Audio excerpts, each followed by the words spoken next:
Salut, je m'appelle Cosette. Et moi, Mélissa. Nous sommes mamans et nutritionnistes spécialisées en pédiatrie. Bienvenue sur l'alimentation des enfants dans le plaisir et la bienveillance, un podcast créé pour vous, les parents bienveillants, qui ont à cœur l'alimentation des enfants et de la famille. Notre mission est de vous accompagner dans les défis qui peuvent parsemer le chemin de la découverte alimentaire. Seul ou en compagnie d'invités, nous partagerons trucs et conseils pratiques à déguster tout en étant sur la route, en train de plier une brassée ou en relaxant avec un bon café réchauffé. Avec nous, vous comprendrez le pourquoi du comment pour vous donner ou redonner confiance en vos approches parfaitement imparfaites pour permettre à vos enfants de devenir des mangeurs heureux, compétents, curieux, intuitifs et bien dans leur corps, une bouchée à la fois, dans le plaisir et la bienveillance. Bonne écoute!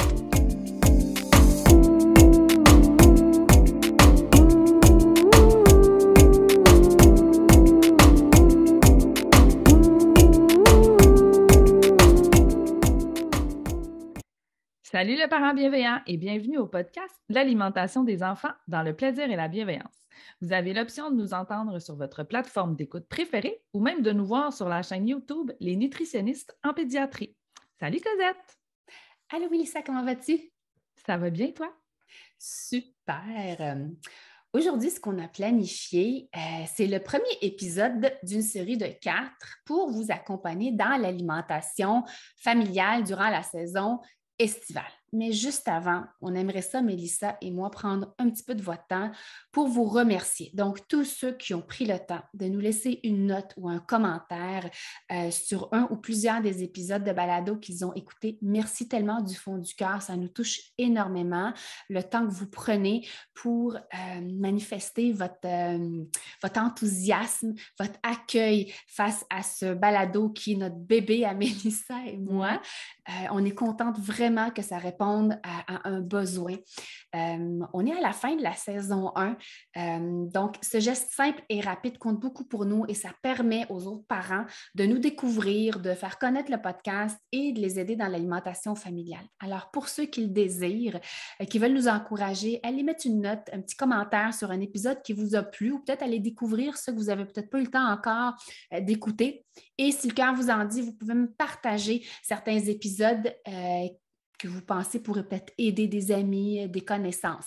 Alors, merci encore une fois. Ça me touche énormément, Mélissa et moi. Oui, vraiment, un gros merci. Puis je le disais plutôt à Cosette, nous, c'est notre paye à nous, vos petits commentaires, vos petites étoiles. Puis même si ce n'est pas nécessairement public, quand on reçoit aussi vos commentaires, des fois en message privé, là, c'est vraiment, ça vient remplir notre cœur de maman et de nutritionniste aussi. Puis ça nous donne aussi toujours la motivation de poursuivre parce qu'on voit qu'on répond vraiment à un besoin. Là. Fait que merci. Puis en effet, si vous avez un petit 2 minutes pour nous envoyer des petits commentaires, là, ça nous fait toujours vraiment beaucoup de bien. Alors, l'épisode aujourd'hui, le premier de la série 4, on va aborder l'horaire, la structure et la découverte alimentaire en saison estivale. Je ne pense pas qu'on est les seuls lorsqu'on dit la phrase qui revient le plus souvent « Maman, j'ai faim! » 75 000 fois dans la même journée. Qu'est-ce qu'on fait? Est-ce qu'on répond à toutes les demandes durant l'été? Est-ce qu'on garde un horaire? Est-ce qu'on garde le même horaire durant l'été? Est-ce que l'horaire, les structures sont importantes? Je pense que vous allez me voir venir, là. Oui, l'horaire et la structure sont importantes chez les enfants et peu importe leur âge, c'est sécurisant pour un enfant de savoir qu'il y a une certaine structure au courant de sa journée. Par contre, ça va être différent si votre enfant il était à l'école et là, on est vraiment à l'extérieur d'un cadre scolaire. Donc, ça se peut que l'heure va changer, l'heure du déjeuner, l'heure de la collation, l'heure du dîner. Ça se peut que ça change, surtout si votre coco ne fréquente pas les camps de jour puis qu'il reste avec vous à la maison, si vous faites du télétravail, s'il se fait garder par les grands-parents, s'il y a une gardienne à la maison. Donc, lorsque les enfants sont à la maison, ne fréquentent pas de camp de jour, donc ils n'ont pas un horaire auquel il faut vraiment se fier parce qu'il faut qu'ils sortent de la maison vite. Donc, on est un peu plus relax, si je peux me permettre de le dire. Quand même, l'horaire et la structure sont quand même importantes pour les enfants, mais ça va changer selon l'heure du réveil de l'enfant. Donc, ça se peut qu'ils se réveillent, au lieu de se réveiller, moi, ils se réveillaient quand même relativement tôt, 6h30, 7h. Mais ça se peut qu'ils fassent une petite grasse matinée. Je pense à la grasse matinée, peut-être 7h30, 8h, déjeuner un petit peu plus tard, mettre la collation, le dîner un petit peu plus tard. Donc, ça se peut que l'horaire ne soit pas le même, mais quand même, essayer de garder une structure, donc leur proposer des occasions de manger aux 2-3 heures aux enfants. Voilà. Des fois, c'est tellement collé qu'ils vont peut-être déjeuner puis dîner. Il n'y aura peut-être pas de collation, mais le déjeuner va être plus gros. Puis c'est correct aussi, on est en vacances pour eux, en fait, sur la relâche scolaire. Pour ceux qui fréquentent... Oui, puis je voulais rajouter, vous allez vous ajuster dans les premiers jours, premières semaines, justement, pour trouver c'est quoi le bon horaire qui va correspondre le mieux. Oui. Puis je pense que le mot qu'il faut rappeler, c'est que cet horaire-là va rester très flexible, mais le côté... fréquence aux toutes les 2-3 heures, c'est un petit peu là-dessus qu'on peut venir établir la structure. Oui, puis lorsqu'on parle de structure, ils sont à la maison toute la journée, fait que ça se peut que l'accès au frigo, au congélo soit toujours là parce qu'il faut qu'eux réalisent qu'il y a quand même une structure. Bon, je peux aller jouer avec les amis, OK, je peux aller me baigner, je peux aller faire du vélo. Donc, revoir un peu leur horaire avec eux, qu'est-ce qu'ils planifient dans la journée pour pas que ça soit la seule activité. Aller piger dans le frigo. C'est correct, ça se peut qu'il y ait des journées qu'il pleut, il n'y a un peu rien à faire, l'accès est beaucoup plus présent, beaucoup plus là, puis c'est correct. Mais on veut aussi qu'ils bougent, qu'ils se dégourdissent, qu'ils en profitent du beau temps. On est caressé par le soleil, là, ça n'arrive pas à l'année longue ici au Québec. Ouais. Alors, on va en profiter. Les cocos qui sont à la garderie, les enfants qui fréquentent les camps de jour, je pense que l'horaire est quand même présent dans ces établissements-là. Donc, ce n'est pas vraiment de votre rôle à vous d'établir un horaire. C'est tout simplement le matin et au retour de la garderie ou au retour des camps de jour. Quand ils reviennent des camps de jour, les enfants, moi, si je me fie à mes cocos, ils ont énormément faim. Donc, la collation, elle est beaucoup plus grosse, si je peux me permettre de le dire. Elle a besoin d'être beaucoup plus soutenante parce qu'ils ont bougé toute la journée. Ils ne sont pas assis en train d'apprendre, ils sont en train de bouger au courant de la journée. Donc, ça se peut que la collation ait vraiment l'air d'un repas lorsqu'ils reviennent du camp de jour, vos cocos, et qu'ils ne peuvent pas attendre pour le souper, même s'il est 1h. Juste après leur arrivée, ça se peut qu'ils aient réellement faim, vos enfants.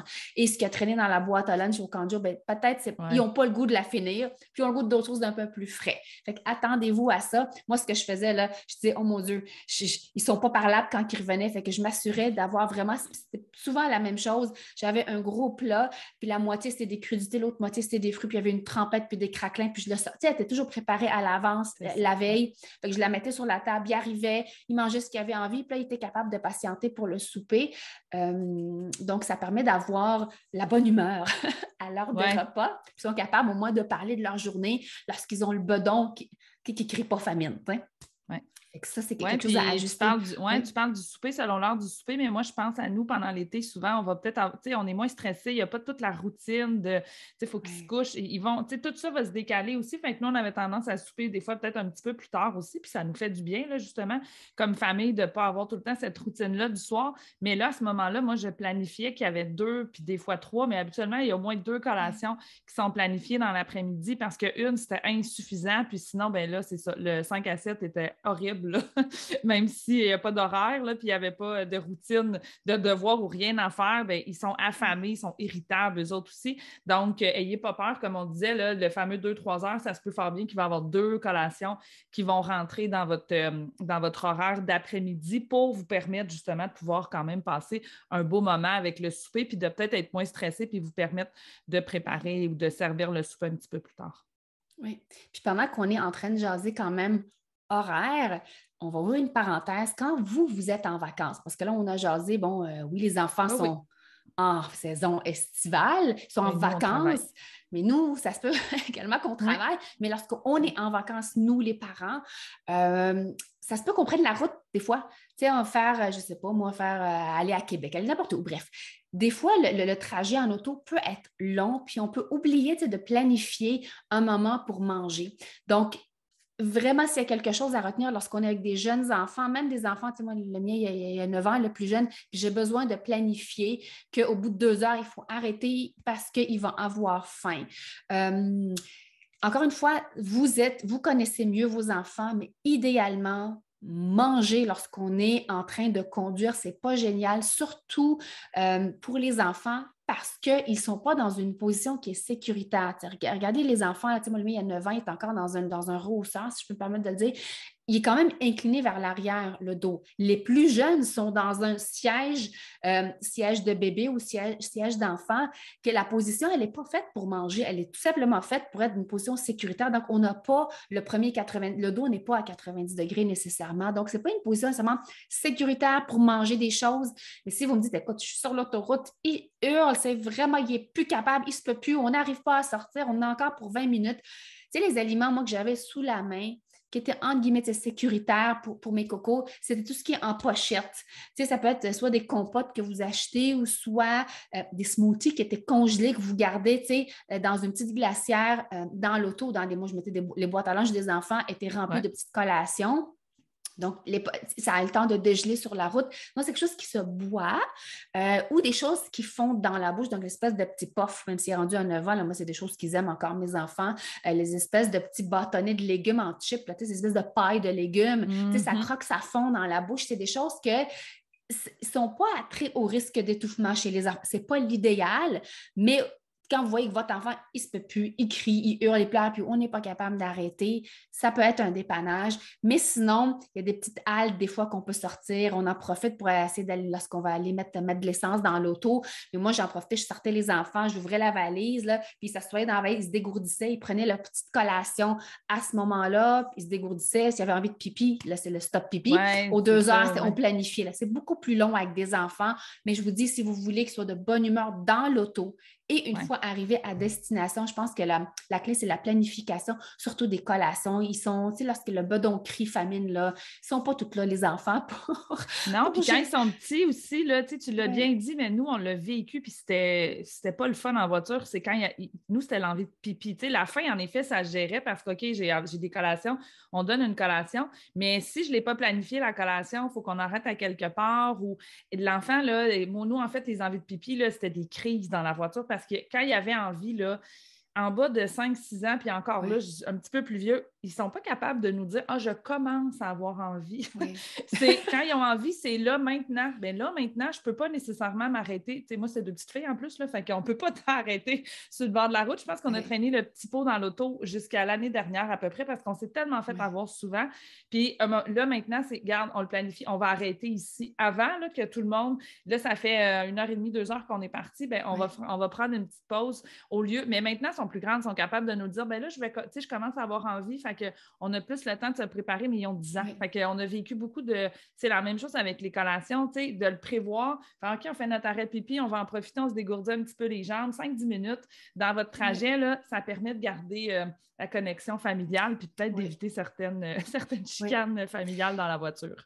Tu sais, les idées de collation qu'on peut traîner, si vous ne voulez pas les acheter, les choses qu'on peut traîner. Moi, j'amenais toujours la boîte à lunch des enfants, puis j'avais toujours des choses soit congelées qui dégelaient dans l'auto. Exemple, des boules d'énergie, des barres tendres que j'avais, des galettes. J'avais des smoothies congelés qui dégelaient. Encore une fois, c'est selon la durée du trajet. J'achetais également des barreaux fixes, sans nommer la marque. Je pense que les gens les reconnaissent. On les connaît. Des barreaux fixes. Et oui, j'amenais aussi des crudités avec des petites trempettes à côté. Puis ce que les enfants aiment beaucoup, beaucoup, j'ai comme une espèce de plateau. Ça, on achète ça au Dollarama. C'est dans la section des outils. C'est comme plein de petits compartiments. C'est transparent. Fait que je mettais plein de petites choses. Puis oui, il y avait des petites Smarties. Des fois, j'avais des Cheerios. Mais c'est des choses que idéalement on arrêtait. Ils en profitaient parce qu'il y avait beaucoup de choses qui sont rondes. Donc, les Smarties, j'avais des Skittles à l'intérieur, des Cheerios, ça c'est correct. Tu sais, je pouvais couper des petits morceaux de fromage à l'intérieur. Moi, j'aime beaucoup les fromages à poutine, mon plus vieux. Fait que, tu sais, je coupais des petits morceaux de fromage.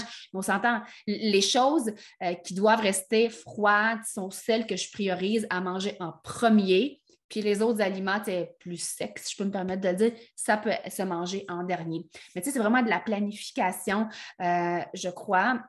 qui est idéal, mais tu sais, j'ai toujours un petit plateau de crudité avec une petite trempette que tout le monde partageait. On avait aussi des petits craquelins, des fois au ketchup, des fois au fromage. Fait que ça, c'est quand même facile à manger sur la route et ça ne demande pas nécessairement de grosses manipulations. J'aime beaucoup amener des fruits. Donc, moi, les fruits qui passaient beaucoup, mon plus vieux, moi, c'est la banane, c'est facile. On coupe, on donne à l'enfant. Moi, mon plus jeune, c'est croquer dans des choses, c'est beaucoup difficile. Fait que je devais toujours me traîner un couteau avec moi. Même si c'est une clémentine, ça, c'est facile. On épluche, on donne à l'enfant. Moi, j'ai coupé en deux encore parce que c'était difficile côté mastication. Fait que je coupais en deux la pomme. Il fallait qu'elle soit tranchée, la pomme, parce qu'ils ne pouvaient pas croquer. Puis là, mon plus vieux a des broches. Fait que moi, les deux, il faut que je coupe. Ils ne peuvent pas croquer dans les choses. Fait qu'on traîne toujours un petit couteau. Je traîne souvent le petit couteau de Ikea. Je ne sais pas si vous le connaissez. C'est un petit couteau. Il n'est pas trop gros. Puis en plus, il y a un protège-lame qui rentre dedans. Fait que moi, c'est celui-là que je traîne toujours sur moi, sur la route. Faites juste attention quand vous faites des activités, ça se peut que vous fassiez confisquer votre couteau. Oui, parce que moi, je la traînais partout, puis à un moment donné, on est allé, je ne sais plus c'est où, puis tu sais, le monsieur a comme fait, là, c'est parce que vous avez un couteau. Je fais, ben oui, c'est vrai, j'ai comme pas pensé. Fait que des fois, juste le laisser dans l'auto si vous allez dans des endroits où ils vont fouiller votre boîte à lunch.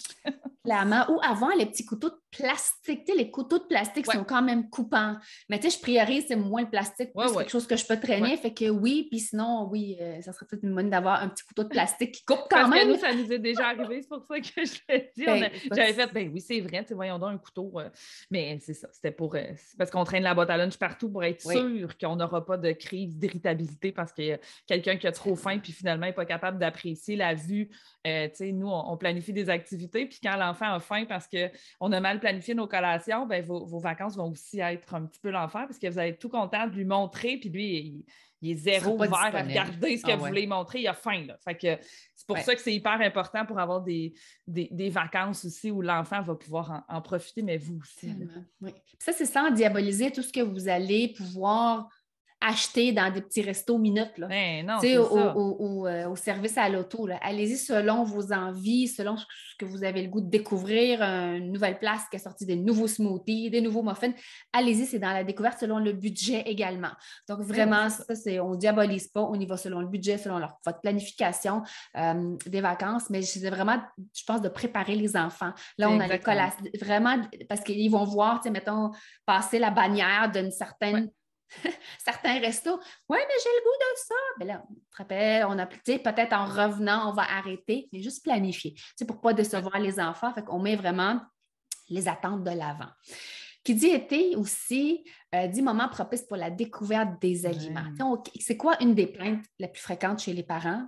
Mon enfant bout de les légumes, il n'aime pas les légumes. Okay, on s'entend, c'est l'été, on profite de la saison pour mettre beaucoup de couleurs dans les assiettes des enfants, des produits locaux aussi, puis les produits qu'on peut aller cueillir. Tu sais, l'autocueillette de fruits, là, ça, c'est le moment idéal. C'est sans attente, sans pression. On est là, c'est une activité. On n'est pas là pour manger. Donc, l'enfant regarde, pose des questions, comment ça pousse. Il peut toucher, il peut goûter, il peut cracher même dans le champ. Mais c'est vraiment des moments propices durant les activités comme ça, estivales, quand tout le monde est en vacances. On ne s'attend pas à ce qu'il mange, mais on s'attend à ce qu'il cueille, qu'il mette dans le petit panier, qu'il traîne son petit panier. Donc, c'est vraiment des beaux moments pour mettre beaucoup de couleurs, pour exposer les enfants à des fruits, des légumes qu'on ne voit peut-être pas nécessairement à l'extérieur de la saison de l'été. On peut aussi aller visiter les fruiteries, les marchés à l'extérieur si on ne veut pas aller les cueillir nécessairement, mais c'est là où on voit, on sent l'odeur des fruits surtout. Donc, c'est vraiment dans le plaisir que les enfants peuvent nous réserver de belles surprises. Oui, puis on est en dehors du repas. Oui. Oui, on est en dehors du repas, là, donc c'est là qu'il n'y a pas d'attente. C'est là que ça peut diminuer beaucoup le stress. Puis comme moi, en fait, là, c'est arrivé plein de fois qu'à partir de l'été, là, nous, quand les marchés rouvrent, on commence, c'est une visite à toutes les semaines, on va au marché. Puis quand j'amenais mes filles, justement, ils étaient contentes parce qu'on achète toujours des beignes au marché où on va, mais ils ramassaient aussi des fruits. Là. Tu sais, maman, je vais avoir des framboises, je vais avoir des mûres. Puis moi, j'achetais un casseau de mûres à l'épicerie, là. Ben, je l'achetais, même s'il n'en voulait pas, là, mais les mûres du marché, on revenait dans l'auto, puis des fois, ils les avaient mangés avant même qu'on soit revenus ou ils les avaient mangés à même au marché. Là. Donc, tu sais, puis rendu là, moi, le but, c'est pas « Ah, yes, ils aiment les mûres, je vais commencer à en acheter à toutes les semaines. » Non, pas nécessairement, mais cette fois-là, ils l'ont découvert, ils ont eu du plaisir, puis comme j'expliquais, c'est zéro attente de notre part. Fait que même vous allez voir, souvent, votre attitude est comme plus détendu, puis c'est pas pour « Oh, OK, check, maintenant il mange des framboises ». Non, mais peut-être qu'il n'en voudra pas à d'autres occasions, mais cette fois-là, il a vécu une belle expérience. Que, laissez-vous surprendre par vos enfants, justement, en les emmenant dans ces endroits-là. Puis, hey, garde, ça te tente-tu qu'on essaye? Y a-tu quelque chose? Puis, vous allez être agréablement surpris, là, souvent. Ils sont bien contents. Puis, les petits fruits sont beaux, là. C'est rouge. Fait que, ça donne le goût aussi de les essayer. Peut-être quand il va l'avoir dans la bouche, il va faire « OK, non, finalement, j'aime pas ça. » Mais on le voit qu'il a envie, là. Il a envie de le découvrir. Il le trouve beau. Puis, souvent, ben il est meilleur aussi quand il est en saison puis quand il est local là, versus la fraise au mois de janvier. Fait qu'il y a peut-être plus de chances qu'il va vivre une expérience positive aussi à ce moment-là. Tellement. Puis, il y a aussi le contenant dans lequel ils sont vendus. C'est versus, c'est souvent ce qu'on voit, c'est une espèce de petit contenant en plastique transparent. Puis, un petit casseau, c'est l'espèce de petit panier. Oui, puis, oui. Puis, si tu regardes quand c'est frais, tu sais, mettons, on a du qui est framboise, du Québec, là, tu vois, bien, les grosseurs des framboises ne sont pas pareilles. Fait que, tu sais, ça les intrigue, c'est pas pareil. Puis, dites-vous, ça se peut qu'ils aient des mauvaises surprises en bouche parce que la texture, tu sais, il n'y en a pas une qui va être de la même texture, de la même côté sucré, côté surette. Fait que ça se peut qu'ils soient surpris puis qu'ils choisissent peut-être les plus grosses, les plus petites. Puis moi, les framboises, là, il fait des chapeaux sur les doigts. Fait qu'à chaque année, c'est ça, j'en allais dire. Pas... Ils vont jouer, ils vont se les mettre sur le bout des doigts. Nous, on faisait un jeu avec nos bleuets pendant l'été, quand souvent c'était notre dessert là, à la fin du repas. Puis là, on prenait un bleuet, puis on se regardait, puis il fallait deviner s'il était sucré ou s'il était surette, justement, dans la façon de le manger. Fait que, tu sais, on essayait d'avoir nos poker face là, pour pas que ça paraisse trop. Des fois, j'avais mes filles qui, tu sais, là, tu fais « Ah, il est surette ». Elle fait « Non, il était sucré ». Tu sais, t'es toute fière d'eux. Mais tout ça, c'est juste pour qu'ils comprennent en même temps que, hey, quand j'en prends un, là, c'est une surprise à chaque fois. Je ne le sais pas, il va être sucré. Mais ils n'ont pas peur, on le fait dans le jeu. Donc, c'est vraiment, c'est ça. C'est plein de belles occasions de venir découvrir. Puis, en effet, que vos enfants... profitez-en, nous, c'est là qu'on en mange plus. Là. Le reste de l'année, des bleuets, j'en achète pas nécessairement. On a tout le côté congelé, mais frais, c'est rare que j'en achète. Ils sont pas bons puis ils coûtent cher. Mais en été, c'est ça, ça goûte vraiment bon. Fait que c'est vraiment un beau moment pour que les enfants aussi puissent les découvrir. Puis si vous avez déjà commencé un petit jardin chez vous, moi, écoute, c'est comme ça. Moi j'ai 10 pouces noirs, OK? J'ai un talent inné pour tuer n'importe quelle plante, n'importe quel légume que j'essaie de pousser. Mais bref, c'est pas beaucoup. Ah non, je n'ai pas ce talent-là. Mais par contre, les tomates, tu sais, les tomates cerises, moi, ils n'aiment pas ça, ils n'en mangent pas. Mais par contre, il veut les planter, puis il les goûte à chaque année. Il va croquer vraiment celle qu'il a plantée, puis il va la recracher, mais il tient, il veut les planter. Fait que, moi, j'en mange des tomates cerises. J'en mets ces pizzas, il y a différentes façons de les intégrer dans l'alimentation familiale. Mais il aime beaucoup la menthe. Donc, je pense que vous me suivez, la salade de concombre à la menthe séchée. Mais moi, la menthe, il va la cueillir puis il va la manger comme une chip. Il va être en train de jouer là, à l'extérieur, mais il va aller dans mon pot de menthe. C'est la seule chose que je sais planter parce que ça a de l'air, c'est comme de la mauvaise herbe. C'est pas tuable, mais c'est vrai, ça marche. Puis ça, j'en mets en fait dans mes mojitos. Hein? Puis j'en mets dans la... Puis c'est comme ça que je fais ma réserve de menthe séchée. Fait que j'en fais pousser beaucoup l'été, je les fais sécher, puis je vous montrerai probablement sur Instagram comment je le fais pour faire ma petite réserve. J'ai plusieurs pots de menthe séchée que j'utilise parce que c'est quelque chose que les enfants apprécient beaucoup, ce goût-là. Alors voilà, donc planter des choses si ça peut faire plaisir aux enfants, mais tu sais, sans attendre qu'ils les aiment. C'est vraiment le fait de comprendre comment planter, puis comment l'aliment change de couleur, comment il grossit, ça passe par une fleur, après ça, on va avoir le fruit, après ça peut être, la tomate est verte, après ça, elle va virer jaune, elle va virer rouge. Après ça, on va pouvoir la mettre dans l'assiette, qu'est-ce que je peux faire avec? Est-ce que je la coupe? Est-ce que je vais la cuire? Est-ce que je peux l'intégrer dans la pizza? Donc, c'est vraiment voir tout ce processus-là. Les enfants ont peur de la nouveauté. Fait que des fois, ils ont peur d'un certain aliment parce qu'ils n'ont aucune idée c'est quoi qu'ils mangent. Ils veulent en savoir plus. Il y a des enfants qui sont... Oui, avant que je le mette dans ma bouche, est-ce que je peux le connaître un petit peu plus? S'il vous plaît, il a poussé où? Comment je peux l'apprêter? Est-ce que c'est surette? Ils veulent avoir plus d'informations avant de se dire, OK, je vais y goûter. Puis avec les petits, là, ces découvertes-là, là, puis le jardin en particulier, tu l'as dit, moi aussi, j'ai 10 pouces noirs, là, c'est vraiment pas, mais ma mère a fait un grand jardin, puis depuis qu'ils sont petites, les filles, tu sais, venez, on s'en va cueillir les tomates, venez, on s'en va cueillir les petites fèves, puis ils reviennent, ils sont là, ils mangent des petites fèves. Tu sais, après ça, des fois, je vais les mettre au repas, ils veulent même pas en avoir à ce moment-là, mais, fait que, tu sais, comme on disait, c'est qu'il y a zéro attente, puis ben eux sont contents, justement, là, ils font le jardin avec grand-maman, puis, mais ils ont vu, justement, de où c'est parti. Puis pour les jeunes enfants, c'est de cette façon-là qu'on va les amener tranquillement à pouvoir découvrir les aliments. C'est pas pertinent de parler de valeurs nutritives, c'est important de manger des fruits et des légumes. Non, mais apprenez, donnez-lui des occasions de faire connaissance. Puis le jardin, la visite au marché, c'est plein de belles occasions pour qu'ils apprennent à faire connaissance avec les fruits et les légumes d'ici, qui sont locaux, puis qui puissent vivre justement des expériences positives et plaisantes. Là. Parce que depuis le tout début, puis il a hâte de la manger, la tomate, on fait non, elle n'est pas prête encore, il faut attendre encore un petit peu. Fait que, tu sais, il y a toute cette hâte-là. Ça se peut qu'une fois dans sa bouche, finalement, mais l'expérience est beaucoup moins négative que s'il n'y avait pas tout le avant. Là. Fait que c'est vraiment ça qu'on essaie de mettre de l'avant. Super. Alors voilà pour cet épisode-là. Donc, on a jasé horaire, structure, puis la découverte alimentaire en saison estivale. Alors voilà, j'espère que vous avez aimé cet épisode et si c'est le cas, abonnez-vous à notre balado. Si le cœur vous en dit, vous pouvez nous laisser une note ou un commentaire écrit car c'est comme ça qu'on peut faire connaître ce podcast à d'autres parents, futurs parents qui gravitent autour de la parentalité en général. Vous pouvez aussi nous écrire en tout temps si vous avez des questions ou des inquiétudes en lien avec l'alimentation de vos enfants. Ce podcast, on l'a créé pour vous et on souhaite du plus profond de notre cœur de maman et de nutritionniste qu'il puisse répondre à vos besoins là, maintenant. En plus, tous les épisodes sont également disponibles sur nos chaînes YouTube, donc si vous préférez nous voir parler ou simplement lire les sous-titres, sachez que c'est possible.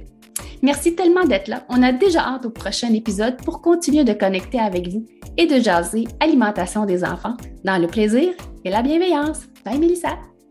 Bye Cosette!